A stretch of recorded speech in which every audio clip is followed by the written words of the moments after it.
Hello friends, welcome to icon जी के अड्डा। देन दिस इज़ पी के शर्मा। दोस्तों, आज हम लेकर के आप लोगों के सामने आए हुए हैं रेलवे ग्रुप डी की जो न्यू वैकेंसी है उसके बारे में पूरी डिटेल्स जानकारी। इसमें पोस्टें कौन कौन सी होती हैं, इनके सिलेबस कौन से हैं और एज सीमा क्या होती है, इसका सिलेक्शन का प्रोसेस क्या होता है, इम्पॉर्टेंट डेट जो रेलवे मंत्रालय ने जारी किया था और सबसे इम्पॉर्टेंट जो एलिजिबिलिटी योग्यता को लेकर के चल रही है। दोस्तों, हम आगे बात करते हैं। तो इसमें जो पोस्टें होती हैं ग्रुप डी में, दोस्तों, पहली जो होती है ये ट्रैकमैन की होती है, दूसरी गैंगमैन की होती है, एक केबिन मैन की होती है, हेल्पर की होती है, प्यून की होती है, असिस्टेंट पॉइंट मैन की होती है, असिस्टेंट डिपॉट स्टोर की होती है, असिस्टेंट टीएल एंड एसी की होती है और हॉस्पिटल अटेंडेंट की होती है। अगला इसके सिलेबस के बारे में है। दोस्तों, सिलेबस जो दिया गया है, टोटल इसमें 100 क्वेश्चन आते हैं जो 100 मार्क्स के होते हैं, जिसमें जीके और जीएस यानी कि जनरल नॉलेज के जो होते हैं वो 20 क्वेश्चन होते हैं, साइंस के जो होते हैं 25 क्वेश्चन होते हैं, मैथमेटिक्स के 25 क्वेश्चन होते हैं और रीजनिंग के 30 क्वेश्चन होते हैं।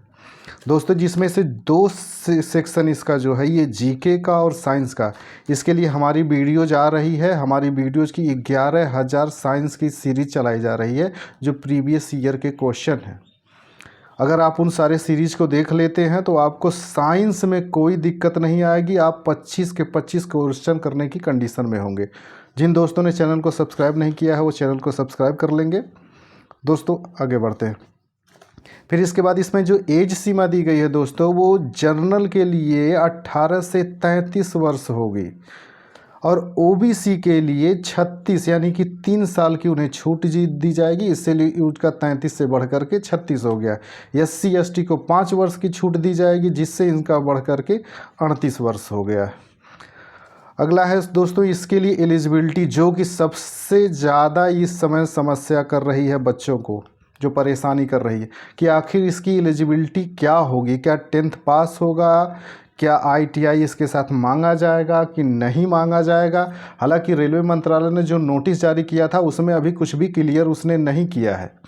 और RTI के माध्यम से जो टोटल वैकेंसी रेलवे में खाली हैं जो मांगी गई थी, उसके तहत भी जो बताया गया है उसमें 2,36,902 पोस्टें टोटल खाली हैं रेलवे में 1 मार्च 2024 तक। इतनी सारी पोस्टें खाली हैं, लेकिन दोस्तों ये लोग वैकेंसी ही नहीं निकालना चाहते। पता नहीं क्या चाहते हैं ये। इतने सारे बेरोज़गार लोग पड़े हुए हैं लेकिन ये वैकेंसी निकाल। फिलहाल कोई नहीं, हम दोस्तों इसकी एलिजिबिलिटी के बारे में बात कर लेते हैं। तो दोस्तों, कुछ पोस्टें ऐसी हैं जैसा कि आप लोगों ने देखा होगा इसमें कि जैसे ट्रैकमैन का हो गया, गैंगमैन का हो गया, केबिन मैन, हेल्पर, ये सब जितनी पोस्टें हैं, तो इसमें कुछ पोस्टें ऐसी जैसे हॉस्पिटल अटेंडेंट की पोस्ट है, असिस्टेंट डिपार्ट की पोस्ट है, इसी तरह से असिस्टेंट TEL एंड AC वाले कुछ पोस्टें ऐसी हैं जिनके लिए हो सकता है कि ITI न मांगी जाए। यानी ये मान के चलिए आप कि हो सकता है कि कुछ पोस्टें हैं आपके पास ऐसी जिनके लिए केवल 10th पास ही मांगी जाएंगी। बाकी कुछ पोस्टें ऐसी हैं जिनके लिए ITI वो कंपलसरी कर सकते हैं, लेकिन अभी ऐसा कुछ भी ऑफिशियल नहीं है।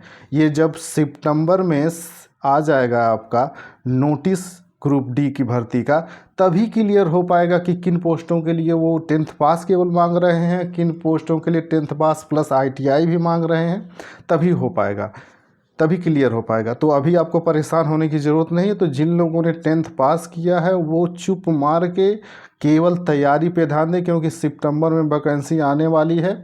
जुलाई में इसका ड्राफ्ट चला जाएगा, अगस्त में ये क्लियर हो जाएगा और सितंबर में इसकी वैकेंसी आ जाएगी। तो दोस्तों, जो लोग 10th पास कर चुके हैं वे अपने पढ़ाई पे केवल ध्यान दें, बाकी चीज़ों पे नहीं। ITI होगा कि नहीं होगा, कैसा क्या है, अगर होगा भी तो कुछ ही पोस्टों के लिए होगा, सभी पोस्टों के लिए नहीं है ये। इसीलिए आप जितने भी आपको जहाँ से भी पढ़ना है, आपको बुक से पढ़नी है बुक से पढ़िए, किसी के वीडियोज़ देख रहे हैं, कोई बड़े चैनल का भी देखना चाहते हैं देखिए। हमारे भी चैनल पे वीडियोज़ आपको रेलवे से संबंधित साइंस के मिलते रहेंगे, GK के मिलते रहेंगे। आप वहाँ से चाहें तो आप उसका लाभ उठा सकते हैं। अगला है दोस्तों इसका सिलेक्शन का जो प्रोसेस होगा उसमें CBT होगी, कंप्यूटर बेस्ड टेस्ट होगा। एक ही टेस्ट होगा, वही एक टेस्ट होगा जिसमें 100 क्वेश्चन आएंगे और 100 मार्क्स के होंगे। फिर इसके बाद आप ये क्वालिफाई कर जाते हैं तो आपका फिजिकल होगा। फिजिकल में कुछ पोस्टों के लिए होता है कि कुछ वज़न जैसे 35-39 किलो वज़न लेकर के आपको 100 मीटर तक चलना होगा, मेल फीमेल दोनों के लिए। फिर इसके बाद जब फिजिकल आपका हो जाएगा तो आपका DB होगा और मेडिकल होगा। फिर उसके बाद फाइनल आपके पास ज्वाइनिंग कॉल लेटर आ जाएगा। तो दोस्तों अगर ज्वाइनिंग कॉल लेटर चाहिए तो अभी से तैयार हो जाइए। पढ़ाई के लिए एकदम ये छोड़ दीजिए कि किसकी क्या एलिजिबिलिटी, आप 10th पास हैं तो आप पढ़ाई करना शुरू कर दीजिए। और साइंस के जो भी क्वेश्चन हैं हमारे जो सीरीज चल रही है उसको देखना शुरू कर दीजिए। चैनल को सब्सक्राइब कर लीजिए। आगे फाइनली बात जो नोटिस में कही गई थी कि सितंबर में इसकी वैकेंसी आ जाएगी दोस्तों। तो सितंबर तक आप पूरी तरह से तैयार हो जाइए पढ़ कर के कि ताकि वैकेंसी आए उसके बाद केवल आपके पास रिवीजन करने के लिए रह जाए। ऐसा ना हो कि वैकेंसी आए अभी हम पढ़ना शुरू कर रहे हैं फिर रिवीजन करके, नहीं दोस्तों, बहुत ही कंपटीशन है, आपको एक एक क्वेश्चन के लिए लड़ना पड़ेगा। ठीक है दोस्तों, तो जिन दोस्तों ने अपने मेरा चैनल सब्सक्राइब नहीं किया है चैनल को सब्सक्राइब कर लीजिए, और ताकि आपको समय से वीडियोज़ मिलती रहे। और हमारे चैनल पर रेलवे की सीरीज़ चलाई जा रही है, रेलवे की साइंस सामान्य विज्ञान की सीरीज़ चलाई जा रही है, ताकि वो आपको वीडियोज़ मिलती रहे और आप उसका लाभ ले सकें। ठीक है दोस्तों, धन्यवाद तब तक के लिए। आगे मिलते हैं अगले वीडियो में।